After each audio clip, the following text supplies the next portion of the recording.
चलो, one more sum of piecemeal distribution, right? This kind of a sum you will get it into your examination.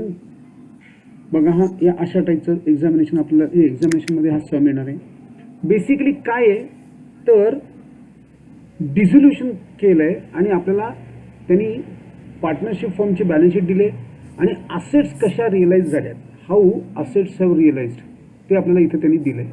How assets have realise, assets कशा realise झाल्यात त्या इथं mention केल्यात त्यांनी. आणि त्याप्रमाणे आपल्याला पहिलं स्टेटमेंट शोईंग सरप्लस कॅपिटल म्हणजे आपल्याला मेथड कुठली फॉलो करायची आहे तेही त्याच्यामध्ये मेन्शन केले. जर मेन्शन नसेल केली तर तुम्हाला जी पाहिजे ती मेथड अप्लाय करू शकता. आपण हा सम ऑब्वियसली सरप्लस कॅपिटल मेथडनी सॉल्व करणार आहोत. त्यांनी दिलेलं आहे कुठं आहे का बघा, मेथड कुठेही दिलेलं नाही. सो सरप्लस कॅपिटल हा सम दिलेला आहे. 1 बाय 1 करत सगळ्यात पहिलं हे जे काही दिलं आहे आपल्याला त्याच्यावरनं आपल्याला statement of surplus capital, statement showing surplus capital हे पहिलं स्टेटमेंट बनवावं लागतं. ते आपण सगळ्यात पहिले बनवूया.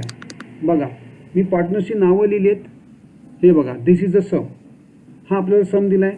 नाव त्याप्रमाणे मी पार्टनर्सचे कॅपिटल या समप्रमाणे हे सममध्ये जे दिलेत त्याप्रमाणे इथं माझ्या पार्टनरच्या समोर त्यांचं कॅपिटल लिहून टाकले, त्यांच्यासमोर त्यांची अमाऊंट्स. नंतर हा रिझर्व्ह फंड, जो रिझर्व्ह फंड आहे हा बघा, याच्यात रिझर्व्ह फंड पण आहे. That is general reserve. Reserve fund, general reserve या कुठल्याही नावाने येऊ शकतो. त्यांचा प्रॉफिट शेअरिंग रेशो पण आपल्याला 2:1:1 दिला आहे. मग त्याच रेशोमध्ये मी हा रिझर्व्ह फंड किंवा जनरल रिझर्व्ह हा डिस्ट्रीब्यूट करून टाकणार. तो डिस्ट्रीब्यूट करून टाकला की जी काही ॲडिशन करून अमाऊंट येईल प्रत्येक पार्टनरची त्याला मी म्हणणार आहे ॲडजस्टेड कॅपिटल. त्याला मी ॲडजस्टेड कॅपिटल म्हणतोय.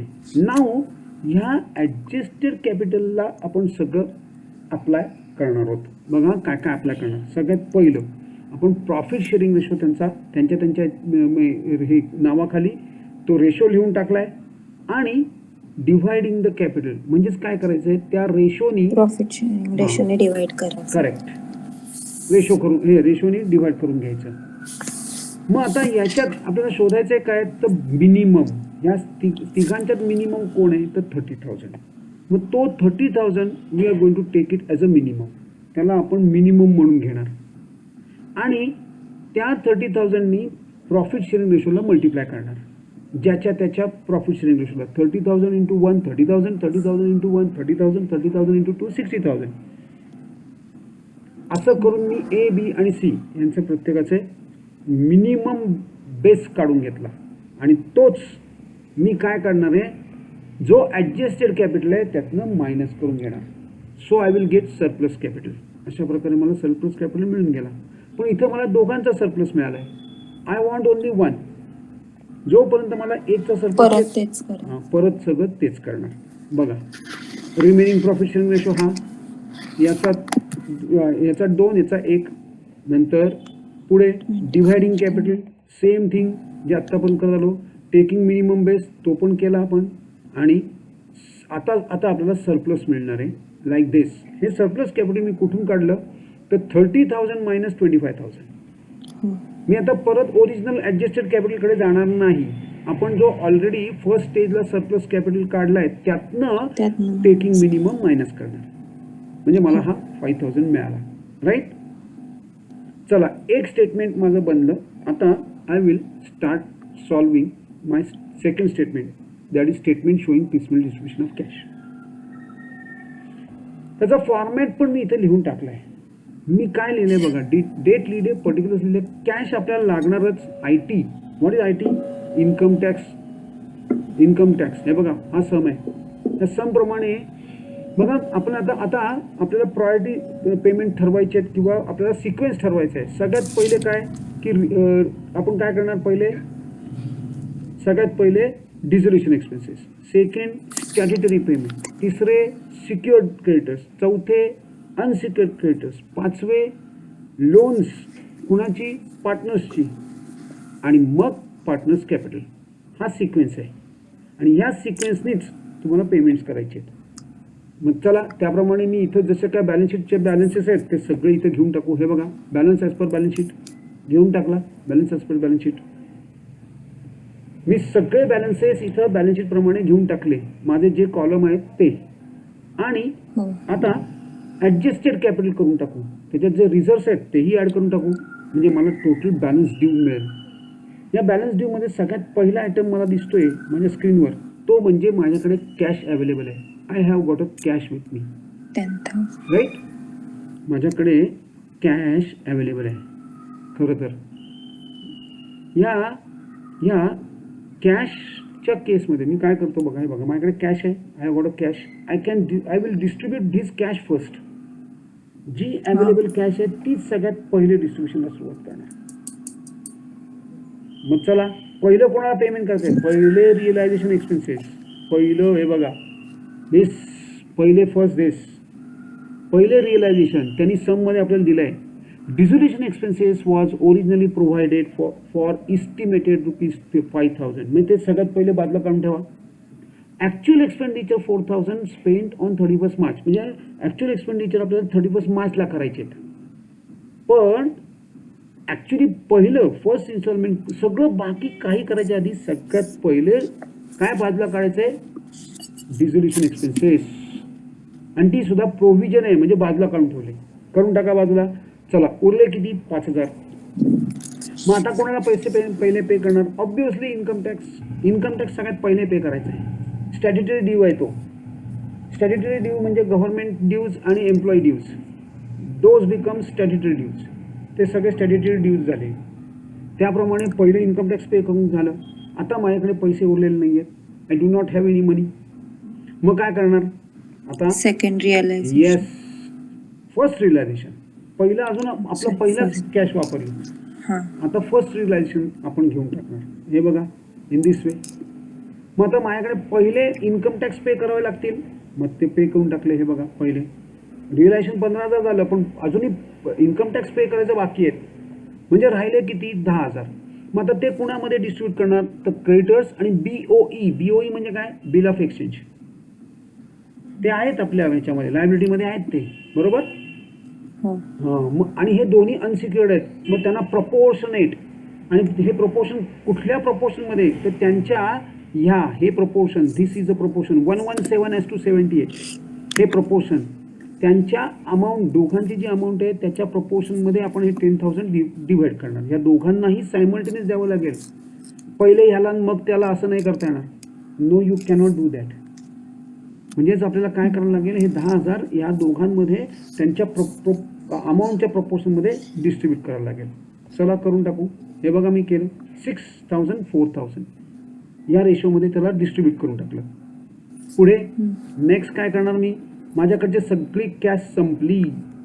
सगळी कॅश संपली. मग आता मला रिअलायझेशनसाठी थांबावं लागेल. मग मी रिअलायझेशनसाठी थांबलो. मग माझं सेकंड रिअलायझेशन झालं आहे बघा, 2,11,000. सेकंड रिअलायझेशन माझ्याकडे झालं.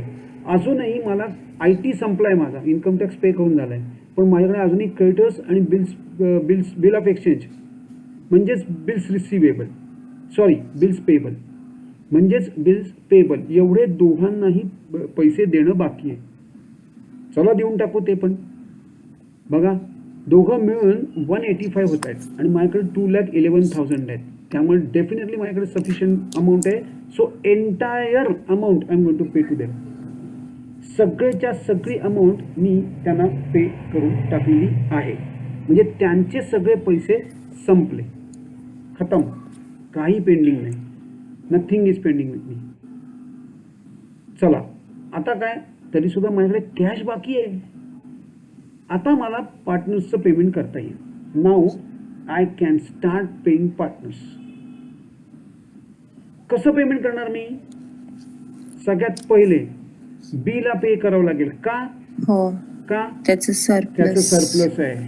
त्याचा सरप्लस आहे. त्यामुळे सगळ्यात पहिले बीला पेमेंट करणार. बीला पेमेंट करून झालं की माझ्याकडे उरतात 21,000. मग त्याच्यानंतरचं पेमेंट करावं लागेल. म्हणजे ते झाल्यानंतर मला नेक्स्ट पेमेंट करावं लागेल सेकंड टाइमचं. ए आणि बी ना. ए आणि बी चेक करूया. हे बघा ए आणि बी आणि त्यांच्या रेशोमध्ये, बरोबर, हो. त्यांच्या एक्सेस कॅपिटल जे आपण बनवलं होतं त्याच्या रेशोमध्ये, सरप्लस कॅपिटल जे बनवलं त्याच्या रेशोमध्ये आपल्याला त्यांना द्यावं लागेल. त्याप्रमाणे आपण ते दिलेलं आहे 2:1 मध्ये. 2:1. 2:1 मध्ये. पुढं हे दिल्यानंतर माझ्याकडे बॅलन्स किती राहतोय, तर धिस इज अ बॅलन्स. हा माझ्याकडे बॅलन्स राहिला, एवढा माझ्याकडे बॅलन्स राहतोय. पण माझ्याकडे मी पार्टनर्स कॅपिटलचा बॅलन्स राहतोय, पण कॅशमध्ये काही बॅलन्स राहत नाही, बरोबर.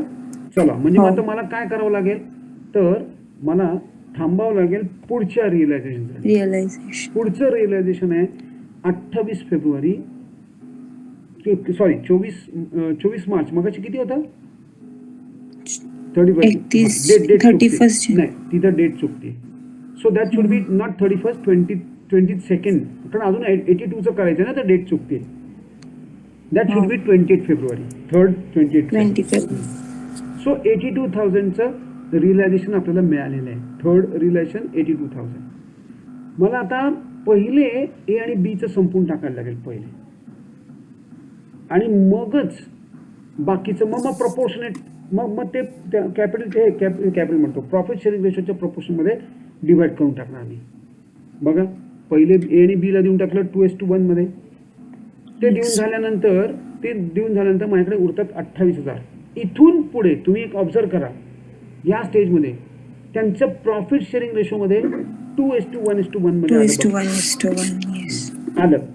ही कॅपिटल जर 2:1 मध्ये आलं, तर नाव आता आपल्याला जे काय अमाऊंट उरेल, ती फक्त प्रॉफिट शेअरिंग रेशोमध्ये डिस्ट्रीब्यूट करायची. मग आता ही 28,000 मी कशी डिस्ट्रीब्यूट करणार, तर ऑब्विसली प्रॉफिट शेअरिंग रेशोमध्ये. बघा 2:1 डिस्ट्रीब्यूट करून टाकले मी.